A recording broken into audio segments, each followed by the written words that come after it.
जय माता दी दोस्तों। माता रानी आप सभी पर अपनी कृपा बरसाएं। सभी दंपतियों को हम शुभकामना देते हैं कि उन्हें मन चाहे जीवन साथी मिले और जिन्हें साथी मिल चुके हैं उनके जीवन साथी ताउम्र खुशी खुशी उनके साथ निर्वाह करें। जय माँ भवानी। दोस्तों, विवाह के बाद सभी लोग चाहते हैं कि उनका जीवन साथी उन्हें समझे और जीवन की गाड़ी हमेशा पटरी पर बनी रहे। लेकिन आज के समय में कई ऐसे लोग हैं जिनको वैवाहिक जीवन में परेशानियों का सामना करना पड़ता है। छोटी मोटी नोक-झोंक भी आजकल अलगाव का कारण बन जाती है। हालांकि कोई भी व्यक्ति नहीं चाहता कि उसके वैवाहिक जीवन में तकलीफ़ें आएं, परेशानियां आएं। और कई लोग तो वैवाहिक जीवन को सुचारू रूप से चलाने के लिए बहुत कोशिशें भी करते हैं, बहुत सारे प्रयास करते हैं। कुछ लोगों के प्रयास सफल होते हैं तो कुछ लोग कई कोशिशों के बाद भी अपने वैवाहिक जीवन की परेशानियां दूर नहीं कर पाते हैं। दोस्तों, अगर आपके वैवाहिक जीवन में भी परेशानियां हैं तो हमारे इन दिए गए उपायों को, हमारे द्वारा बताए गए टोटकों को आजमा कर आप अपने शादीशुदा जीवन को सुखद बना सकते हैं। तो आइए जानते हैं कौन से हैं ये उपाय। दोस्तों, सुहागन को पीली चूड़ियाँ पहननी चाहिए। चूड़ी को सुहाग की निशानी बताया गया है और महिलाओं को भी यह गहना सर्वप्रिय होता है। तभी तो चूड़ियों की दुकान में देखते हैं ना, कितनी भीड़ लगी होती है। ऐसा कहा जाता है कि चूड़ी की मीठी सी जो खनक है, उस मीठी सी खनक से रिश्ते की चमक हमेशा बनी रहती है, रिश्ते में माधुर्यता आती है।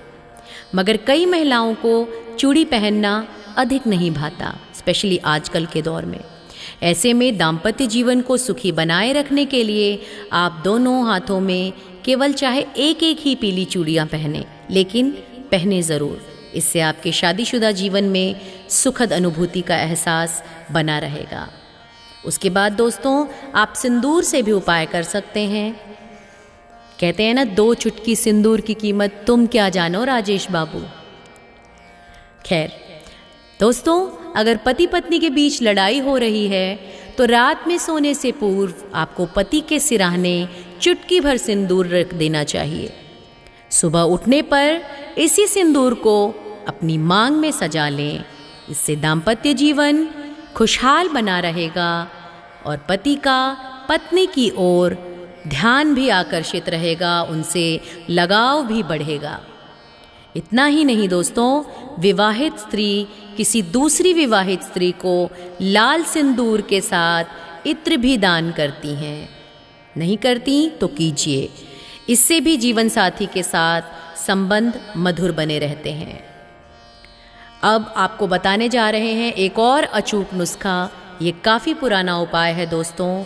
पति पत्नी के बीच अगर विवाद हो, उनके बीच यदि दूरियों को कम करना हो, जिन पति पत्नियों के बीच दूरियां आ जाती हैं किसी भी कारणवश, लड़ाई झगड़े बढ़ने के कारणवश, कुछ और रीज़न हो, किसी भी कारण से यदि उनके बीच दूरियां हैं तो उन दूरियों को कम करने के लिए पुराने ताले का उपाय हम आपको बताने जा रहे हैं। क्योंकि आजकल लड़ाइयाँ, दूरियां जो हैं हस्बैंड और वाइफ के बीच बहुत ही ज़्यादा बढ़ रहे हैं। पुराने ताले, पुराने जो खुले ताले होते हैं, पुराने खुले ताले को 7 बार घड़ी की उल्टी दिशा में घुमाकर किसी ऐसे स्थान पर रख दें जहां आपको कभी दोबारा ना जाना पड़े। यह नज़र उतारने का एक बहुत ही पुराना और बहुत ही सटीक तरीका है दोस्तों। ऐसा करने से पति पत्नी के बीच की दूरियां कम होने लगती हैं। मित्रों, यदि पति पत्नी में अत्यंत कलह की स्थिति है तो ये उपाय आपके लिए करना बहुत ही शुभदायी होगा। सूर्योदय से पहले उठकर या सूर्योदय के समय उठकर स्नान कर लें और इसके बाद किसी भी शिव मंदिर में चले जाएं और शिवलिंग पर जल चढ़ाते हुए पूरी श्रद्धा के साथ नीचे दिए गए मंत्र को, जो हम बताने जा रहे हैं आपको, इसका जाप करें।